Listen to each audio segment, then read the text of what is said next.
चल न जाबो दारू भट्टी ले ले बोझी पौआ पी ले बो दोनों ढार ढार के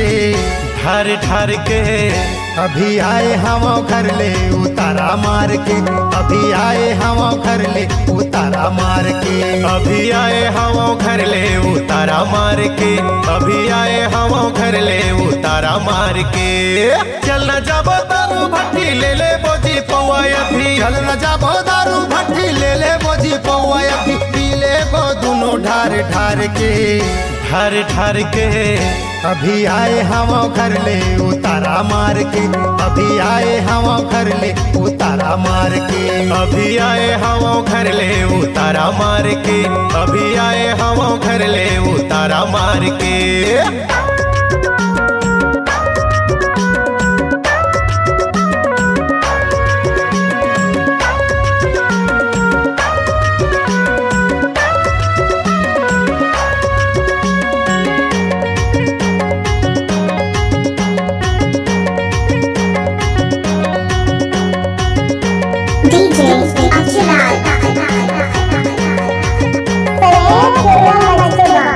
मोर गाड़ी में जाबो फिर भरवाबे पेट्रोल काम बुता चलत नहीं है पैसा है कंट्रोल ये काम बुता चलत नहीं है पैसा है कंट्रोल।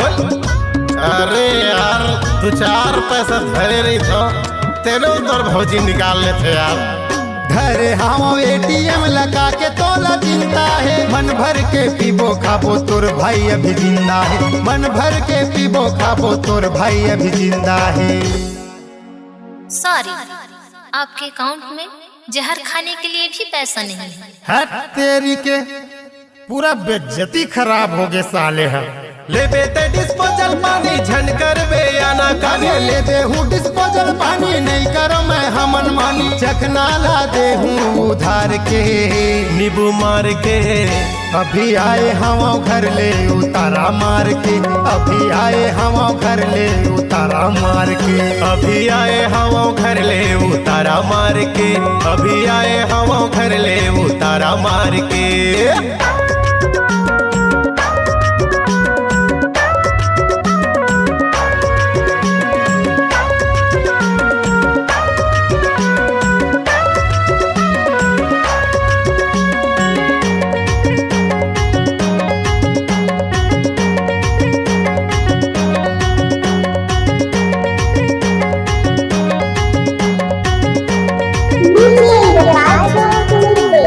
तोर मोर यारी के गांव भर में चर्चा है हमर तो दरुहामा नंबर 1 के दर्जा है हमर तो मंदहामा नंबर 1 के दर्जा है।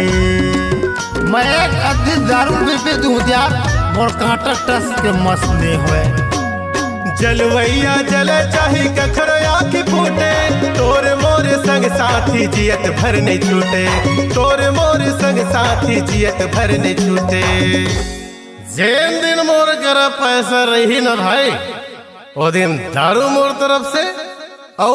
कुकरी मोर तरफ से तोर भौजी के कसम है यार। नहीं करन लड़ाई झगड़ा फोकट के हो ही लफड़ा नहीं करन लड़ाई झगड़ा फोकट के हो ही लफड़ा जिंदगी हवे दिन चार के अभी आए हम घर ले उतारा मार के अभी आए हम घर ले उतारा मार के अभी आए हम घर ले उतारा मार के अभी आए हम घर ले उतारा मार के अभी आए हम घर ले उतारा मार के अभी आए हम घर ले उतारा मार के अभी आए हम घर ले उतारा मार के अभी आए हम घर ले उतारा मार के।